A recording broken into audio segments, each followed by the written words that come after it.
This is another video in which we work out the proof of a certain limit statement. And in the previous video, we needed to come up with an upper bound on a certain quantity by making use of the triangle inequality. And in this one, we're going to have to figure out how to make use of a positive lower bound on a certain quantity. So it's similar to question number 2 on the current homework that you're working on, although because of this x squared term, it's a little bit more complicated than the one that you're going to be doing for your homework. In any case, it's a good exercise, so let's work on it together.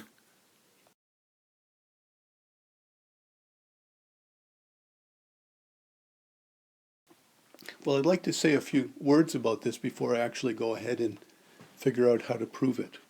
I guess you can't help but notice that the proof of a statement like this is considerably more complicated than the proofs concerning integers, even and odd numbers, and divisibility of integers that we've done up to this point. So it might occur to you to ask, why am I putting you through this? Why am I giving you things that are so much harder? And I can assure you it's not because I enjoy watching you suffer. I certainly don't enjoy that at all. But there are a few reasons why I'm doing it. For one reason is that, of course, the idea of a limit is a central idea in mathematics. It's the central idea of a whole branch of mathematics, which some people refer to as real analysis. Other people refer to it as advanced calculus. And it's also a central idea in the subject of complex analysis. So it's an extremely important thing. This is really the working definition of it. And therefore, since it's such a central idea in mathematics, of course, you should know how to do it. But there's another reason that I'm interested in having you do proofs of this nature. You see, one of the themes of the course up to this point has been the idea that if you write out a statement to be proved in symbols, then the structure of the proof that you give can be determined just by looking at the symbols and responding in the appropriate way as you read it from left to right. When you see this, you're supposed to, in your proof, respond in a certain way. When you see this, you're supposed to respond in your proof in a certain way. And if you do that, you won't be plagued by the common problem students have of writing things like, the reader can't decide if what you're writing down is something you're trying to prove or something that you already know to be true. You won't have any kind of twisted logic in your reasoning. I think it solves a lot of problems in terms of presentation. So now the fact that this particular statement has many more pieces to it than the ones that we've looked at up until now shouldn't really change the fact that you know how to respond when you see each of these symbols. Okay, if you're really following the technique that I've taught you, in a way it really isn't all that more complicated than the number theory type problems that we've done up to this point. So that's the idea. That's why I want you to be able to do proofs of this nature. Okay, now let's get back to the proof. What is really involved in doing something like this? And everything comes down to the second step where you have to make a choice of this number delta. The question is, how do you do that? So let's do some calculation to see what's needed. So I've written this thing down and we're going to simplify it. If you combine your fractions, you get this. And of course, we know that x minus 5, we know that x equals 5 will make this thing 0. So x minus 5 has to be a factor. We're trying to get an x squared out of it, so this has to be an x term. And we know that the 50 will come from minus 5 times minus 10. So this has to be the factorization of that expression. Now we know that we're going to be assuming that this in absolute value is smaller than delta, so that brings us to this. We're going to want to be able to deduce that this thing could be made smaller than epsilon, assuming we choose our delta in the appropriate way. But we're not ready to put this less than epsilon and solve for delta. We have to get rid of these x's first. We have to get this expression smaller than something that just has deltas in it. We can't have any x's. And so for that purpose, we need to get an upper bound on this term here, the one in the numerator, and we need to get a positive lower bound on the thing in the denominator. Okay, so let's figure out how to do that. How do you get an upper bound on this thing? So that's the sort of thing we did in the previous video.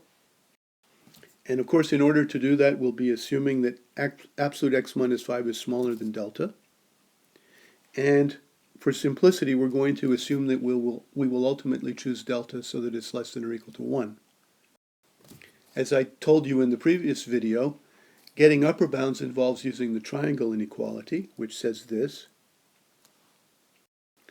And getting lower bounds is going to involve using the reverse triangle inequality, which I considered several videos ago.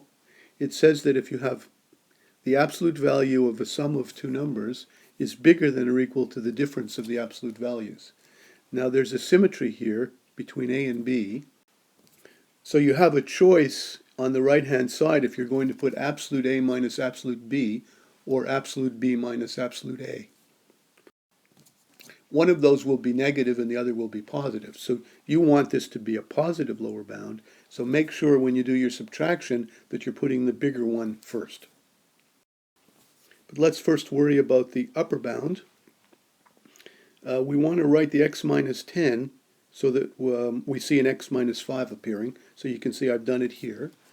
And now we're going to use triangle inequality in which this is my A and my B is the minus 5. So triangle inequality says that's less than or equal to absolute x minus 5 plus absolute minus 5. But absolute minus 5, of course, is just 5. We know that absolute x minus 5 is less than delta, and delta is at most 1 because of this assumption. And so this is smaller than 1 plus 5, which is 6. So there's our upper bound on absolute x minus 10. Now to get the lower bound, positive lower bound on 3x minus 10, we do the same kind of trick. Wherever we see the x's, we put minus 5 plus 5. That simplifies to this, right? 15 minus 10 is 5. Now we view this as, a plus b. Of these two, the x minus 5 is going to be smaller than delta, and delta is going to be a rather small number. So this quantity is actually very small. This is the bigger one of the two. So view this one as the A, and this one as the B. And so that's bigger than or equal to this number minus the absolute value of this number. But the absolute x minus 5 is smaller than 1. It's smaller than delta, which is in turn smaller than 1. So minus it is bigger than minus 1. And so we get this kind of an inequality where we replace this by 1, and that comes out to 2. So our positive lower bound on 3x minus 10 in absolute value is 2. Now we return to this expression, so I've written it down at the bottom. And we now can get an upper bound on it because it's smaller than, this is smaller than 6, this is bigger than 2, as we just proved, so 1 over it is smaller than 1 over 2. Okay, because we wanted to get an inequality like this. That's the reason we needed a lower bound on 3x minus 10 rather than an upper bound. Okay, and that simplifies to 3 delta. And now we're ready to ask this to be smaller than epsilon. That will be smaller than epsilon provided delta is smaller than epsilon over 3. So now we've got everything we want. Our two conditions on delta are we want this to be true and we want this to be true. So what's the simplest way you can think to choose a delta which does that? Just take delta to be the minimum of 1 and epsilon over 3 and see if you can make the proof work. Okay, so this is what remains to be proved. Follow the usual steps for writing a proof of something like this. And when you get to the step where you have to choose your delta, choose it in the way that we decided at the end of the previous page as the minimum of 1 and epsilon over 3, I think. And see if you can't get the rest of the proof to work. Put your video on pause and give it a try. Here's my proof. Let's follow along with the symbols as I read the proof. First line should be let epsilon be a given positive real number. Choose delta. How? I'm choosing delta like that. That's what we decided on the previous page. Now I see this and I say, let x be a real number. And then suppose absolute x minus 5 is between 0 and delta. Now I have to prove that this happens, but I think the proof is going to read more easily if I first get the upper and lower bounds that I'm going to be needing. So I say we first work out an upper bound for absolute x minus 10. This is one long sentence all the way down to here. Then I do it, and then I say and a positive lower bound for this, and then the sentence ends there. Okay, so this is the calculation for getting the upper bound. It's just what I did on the previous page, so I won't go through it in detail with you now. And the positive lower bound for 3x minus 10, again, it's what I wrote on the previous page. It's a certain string of inequalities, all of which I know to be true, all following from my particular choice of delta. Now once I have this upper bound and this lower bound, now I'm ready to prove that this happens. So I start with the left-hand side. I say thus, here's the left-hand side. Just by algebra, that is equal to this. And now I know that this is smaller than delta. I know that this is smaller than 6. And I know that this is bigger than 2. So 1 over it is smaller than 1 over 2. That's equal to 3 delta. And because of this choice here, I know that that's less than or equal to epsilon. That completes the proof. So as I say, the one that you're doing for homework is a little bit simpler because I think you'll discover that your numerator will have something like this. I forget what the actual, numbers are, but you won't have this extra factor that you need to get an upper bound on. But you will have a denominator term, which you'll have to get a lower bound for. So I'll leave it for you to, I'm sure you'll do a good job on that one now.